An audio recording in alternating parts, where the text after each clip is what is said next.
Hello, I'm Carolyn Greenleaf, and this is Waking Up, conscious discussions about our changing reality. And today I am so excited to have as a guest Dr. Amanda Thiry. She is CEO of Allergy Relief Center, and she's a holistic practitioner there. She does wonderful, wonderful work. And, I met Amanda a couple of years ago, at least, when I was putting together this holistic health expo. And that's how we connected. And then just recently we reconnected again, and we were discussing, the issues around the pandemic that was happening. So we were looking for some holistic solutions, and we came up with some great things. But that's going to be for another show. Okay, so that's a teaser. But Amanda has a really great story, and I think it's a wonderful story to share. So I'm going to ask you, Amanda, to just tell us, why did you move into this field? I know that you started from a traditional background, just exactly. As most people do. And so what made you change? What made you shift into this holistic, background and education? Yeah, so I started out as a school nurse in an elementary school, and it was in an underprivileged area. I had a lot of students that had just allergies, asthma, food allergies, ADD, ADHD. And I just started thinking I was getting very frustrated, giving them medications every day and kind of pushing that on them. I wasn't seeing them really getting better. It was just kind of this snowball. And I thought, 50 years ago, kids just didn't have these types of ailments. And so I started to look for a more natural approach to healthcare. And I decided to go back to school and become a chiropractor. And it just so happened I worked after chiropractic school as a traditional chiropractor for a while, and then ended up finding a practice that actually focused in holistic allergy treatment. And I thought, oh my goodness, this is what I have been looking for.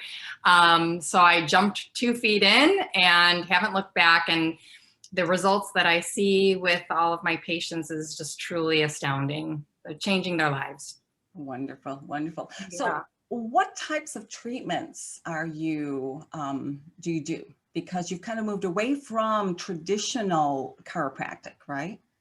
Correct, yes. So we just have a system that delivers digital frequencies to the body, and the body uses its energy to portray whether or not the frequency that we're sending is an issue for that person. Everything has its own frequency that it vibrates at in the universe, and through our system, we've figured out how to mimic those frequencies, and it's just like exposing the person to that substance, only it's a mimicry of it. Mm-hmm. We use the body's energy doing muscle testing, and from there we just use a massage technique that kind of turns down the sympathetic nervous system, because the sympathetic nervous system has kind of gone into overdrive in reacting to whatever substance we're treating for. Okay. And for those of you who don't understand, a holistic view towards wellness, the difference between holistic and traditional is that traditional medicine tends to focus on just the symptoms. And, Correct. putting, this remedy matches this symptom, this, and what they're trained to do. However, holistic medicine tends to look at the whole picture. So, so from a spiritual point of view, everything is about energy. We are all energy. And so we have our we have several energy fields that make up who we are as well. So we are our physical body, our etheric body, emotional, mental, and spiritual body. So Yeah. in holistic anything, whether it is counseling, coaching, or medicine and therapies, it is about understanding that one is connected to the other, that there are pieces. It's like a puzzle, and one aspect within, it could be the emotional field, is going to affect the physical body. And so our beliefs as well, our beliefs will drive what our body believes is right or wrong with us. That's exactly right. And our system actually does have a portion to it when we do go through the treatment. It will actually look to see if there is any emotions attached to any type of sensitivity. So, you look at so many people have sensitivities to their pets. Well, think about when you're stressed out, when you're upset, or when you're happy. Those pets are there with you and sharing those experiences. And so I do believe that's why a lot of people develop sensitivities to their pets. And so when we're treating your sensitivity, your cats or your dogs, we always look, is there some sort of emotional connection to that? Because if we don't look for that and treat that as well, that sensitivity is going to be stubborn and it's not going to be able to fully release itself from the body. I'm also an energetic healer. And so in that field, we understand, like when we are working with an animal, many times the issues that the animal has within their physical body is actually the symptoms of their owner. Okay. so That's pretty so interesting. yeah, so I began this, in this holistic field with the intention of helping animals through energetic healing and et cetera, et cetera. But I found out that, oh, wait a minute. The animals are usually really good at healing them, allowing their own body to heal themselves, because they don't have the ego and emotions and beliefs that humans have. Yeah. So they're usually pretty good. It's the owners all of a sudden I have to focus my attention on. So Yeah. then my practice started to make that shift into the root of the problem that most animals have actually is linked to a family member, one Wow, of the that's pretty owners. fascinating. Yeah, so it really is. Again, it's when we talk about holistic, um, everything is connected. It absolutely is. Everything is connected. And the first show that I did with this podcast was trying to explain the framework, where are we moving into? And the reasons for these conscious discussions is because we are moving into a fifth dimensional type of reality.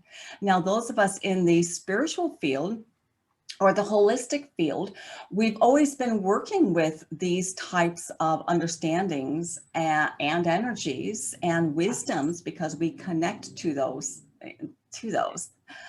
because we look deeper, we seek deeper beyond what traditional medicine or traditional any education gives us. Okay, so Right. We tend to incorporate the full lifestyle and everything surrounding that person instead of just, hey, this is the ailment they're experiencing. Let's give a medication for that. We look at the whole person and try to decipher, okay, where can we make changes in their lifestyle or whatever it might be to help them heal fully. Mhm. Yes, yes. And would you agree that the body is designed to heal itself? Absolutely is designed to heal itself. If we give it the proper nutrients and the proper energy, we can heal ourselves from anything. Yes. And I believe getting out of our own way too. Absolutely, for sure. We do like to get in the way of our healing and many other things in our lives. Oh, yes. Oh, yeah. That is very, very true. Very true. It really is hysterical. when I am healing an aspect of myself, I like to look at it from the perspective of my soul, especially when I get it. I'm like, I figured out that puzzle there, and I just look at it and say, oh my gosh, duh.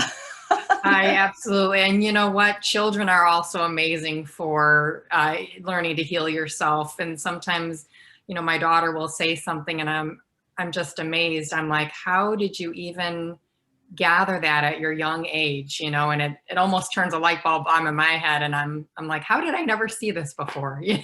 It's just, Yes. you have to be open to your surroundings and the energy and what the world has to teach you. Right. And also that wisdom within.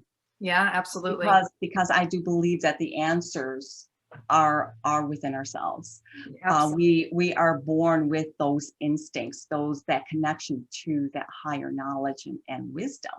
And actually, I remember when I was young, and I burnt my finger, my hand. I think it was in my fingers. I was pretty young, and I just because I was always remained very connected to my inner world, and so I just instinctively I knew, think cool thoughts, coolness is where that burn is. It's all cool.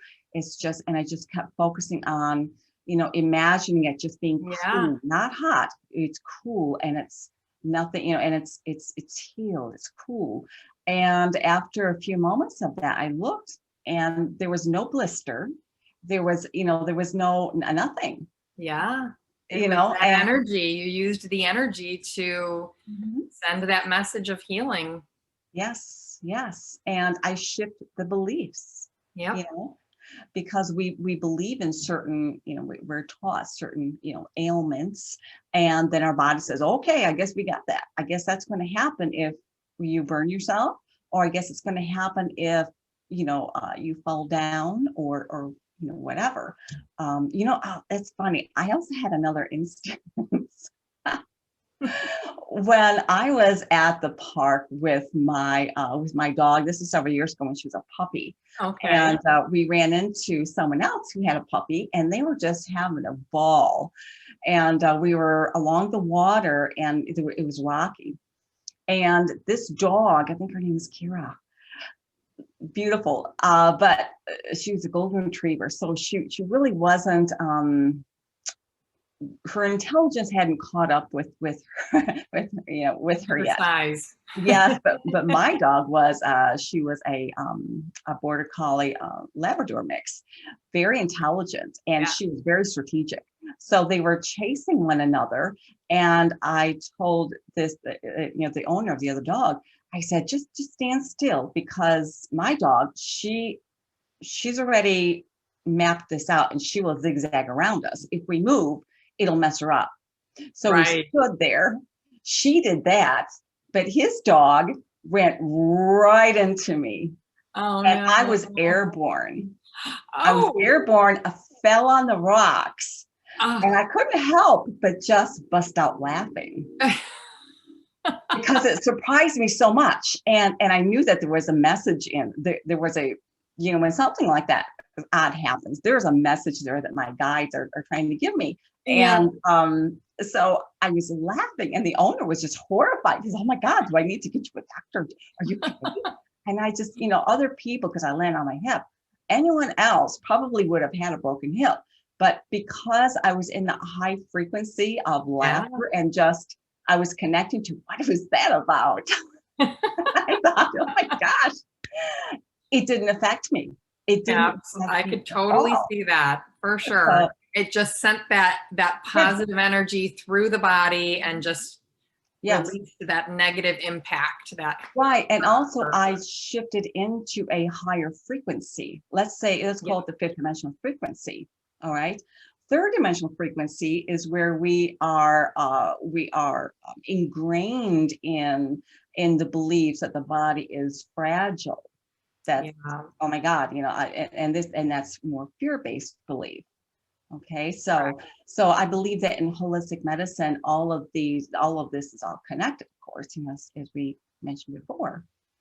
So, yeah. So Amanda, do you have some tips that you want to, that you'd like to share with people about I don't know, just kind of their overall, how about during this time, there's a lot of anxiety because there's a lot of changes happening. Okay. Yeah. So from your perspective, from, what would you, in your practice, what would you recommend, or, some tips around around those anxieties? Well, I think the biggest thing is choosing to incorporate having fun and laughter and love in your life and every day. Over this past over a year, um, people have filled so much with fear. Mhm. They've separated themselves from others, and they've really pulled that human interaction out of their lives. And, there's so much to be said about having human physical touch for positive high vibrations and healing, and, just hugging somebody or holding a hand or touching somebody's shoulder. I think that's really big, is, really make sure you're having human contact. Getting out there and having your exercise, going for walks or bike rides or whatever it is that you enjoy to do. Definitely getting the sunshine. You need that vitamin D to help the body stay healthy, giving it those supplies it needs to do the healing that it's built for. And obviously having a good diet and eating right, drinking a lot of water, things Mhm. like that. I think those are the Okay. best things to do right now. Okay. Are you seeing a lot at your clinic? A lot of people with anxiety problems and issues that are connected to the anxiety, or Yeah, I guess I am seeing people with anxiety. I think they're so bogged down with the anxiety that they don't even really know that they're experiencing it. And I do have others that definitely feel they are experiencing it, and they're worried that they're, maybe their parents, and they're passing that stress or anxiety onto their children. So it is really good if you can pull yourself into a higher vibration for those around you, and then that's going to pull them up, and then it'll create a better, higher vibration at home or in the workplace or wherever you're spending your time. okay, wonderful. Let me see. Mm, I don't know. Is there anything else that you would like to share? One of the things that I talk to my patients a lot about is, we develop sensitivities during times of stress.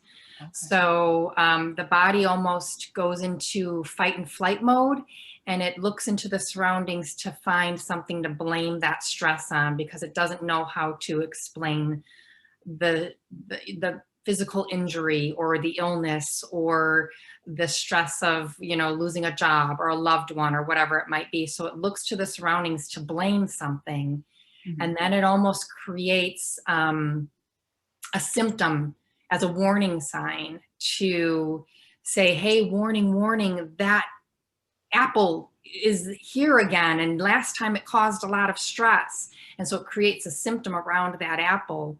And so I think, definitely trying to cut down on the stress in life and having a positive outlook is really going to help to decrease those symptoms that you experience and those sensitivities that are decreasing the quality of your everyday life. So, stress really does have more of an impact on us than most people recognize. So definitely figuring out ways, whether it be meditating or exercising or just having fun with family and friends to, decrease the stress in your life.